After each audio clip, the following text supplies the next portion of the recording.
Bonjour à tous et à toutes, dans cette vidéo on va parler de mesures de tension en sécurité, mesures de tension sur un chauffe-eau pour vérifier par exemple que l'alimentation arrive bien jusqu'au chauffe-eau, et puis la mesure de la résistance pour vérifier qu'elle n'est pas HS. Alors dans un premier temps on va voir le matériel de sécurité dont on aura besoin pour effectuer cette mesure de tension. Donc à gauche là je vais avoir une visière, donc la visière va nous protéger au cas où il y ait un court-circuit contre les UV et donc les projections de cuivre en fusion, hein, parce que quand on a un arc électrique, donc ça crée des UV qui peuvent détruire la rétine, et puis ça peut brûler aussi le visage, donc la visière va nous protéger contre ça. Ensuite j'ai des sous-gants qui vont nous permettre de... Bon là c'est simplement hygiénique, hein. J'ai un vérificateur d'absence de tension, donc c'est pas un multimètre, hein, c'est un appareil qui est spécifique pour vérifier qu'il n'y a plus de tension. Et puis pour terminer, des gants isolés, donc c'est des gants isolés, alors on reconnaît au symbole du double triangle.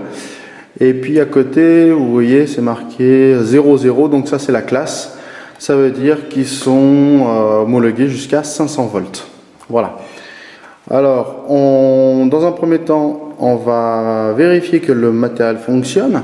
Donc ça concerne essentiellement le vérificateur d'absence de tension et les gants. Alors le vérificateur d'absence de tension, donc c'est un appareil où il y a deux fiches de mesure avec des protections rétractables. Alors celui-là il date un petit peu hein, quand même, hein, c'est un Detex de Katsu. Et j'ai un bouton de test ici qui va me permettre de vérifier si l'appareil fonctionne bien et si les fils ne sont pas coupés. Donc il suffit de mettre en contact ces deux bornes et d'appuyer sur test, et on voit il bip et que tous les voyants s'allument. Donc voilà, mon détecteur fonctionne bien. Donc il faudra faire ce test avant la mesure d'absence de tension et après la mesure d'absence de tension. Alors en ce qui concerne les gants, il faut vérifier qu'ils ne soient pas percés. Alors pour vérifier qu'ils ne soient pas percés, il ne faut pas souffler dedans parce qu'on va mettre plein de microbes dedans, c'est pas très hygiénique. Donc ce qu'on va faire, c'est qu'on va plier la manche et on va le faire tourner sur lui-même. Oups. Si je tape dans la caméra, voilà, on le fait gonfler et on vérifie qu'il n'est pas percé. Dans celui-là, il n'est pas percé. Et on fait la même chose pour les deux gants. Alors en ce qui concerne l'installation, donc là j'ai le dessous d'un chauffe-eau, j'ai le groupe de sécurité avec son évacuation tout à l'égout, donc sur l'entrée d'eau froide. Ici j'ai une vanne thermostatique une vanne mitigeuse, hein, qui va nous permettre de mitiger l'eau chaude du chauffe-eau pour éviter de se brûler. Et là j'ai un circuit qui va mener jusqu'à un vase d'expansion sanitaire. Donc ça, l'objectif du vase d'expansion sanitaire, c'est comme en chauffage, c'est limiter l'expansion, la montée en surpression. Donc comme c'est un volume fermé, quand l'eau va chauffer, elle se dilate, elle prend plus de volume, donc elle va le prendre sur le volume supplémentaire, elle va le prendre sur le vase d'expansion sanitaire pour éviter que la surpression sorte par la soupape ou le groupe sécu. Voilà, donc l'installation. Alors voilà la platine du chauffe-eau, donc on a la platine électronique avec ici on va avoir l'alimentation phase neutre. Et là, donc l'alimentation qui va partir aux résistances. Donc on va voir un petit peu plus en détail le couplage des résistances.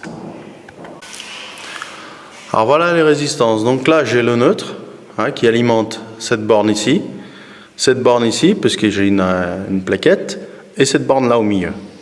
Et après j'ai trois fils de phase qui alimentent chacune une des bornes ici et ici. En fait j'ai trois résistances qui sont couplées en sorte d'étoile, quoi, hein. Voilà. Donc on va faire les mesures. Donc on va faire d'abord une mesure de tension et après une vérification d'absence de tension et ensuite une mesure de résistance. Alors je vais effectuer le mesurage de la tension sur la phase et le neutre, hein, que je vois ici là. Et je vais utiliser le multimètre sur la position volt alternatif. Hein, j'essaye. Hop, voilà, volt alternatif.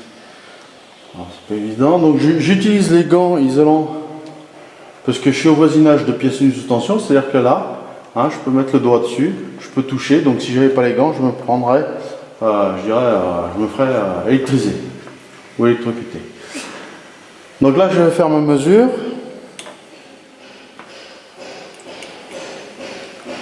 Voilà, donc j'ai 231 volts.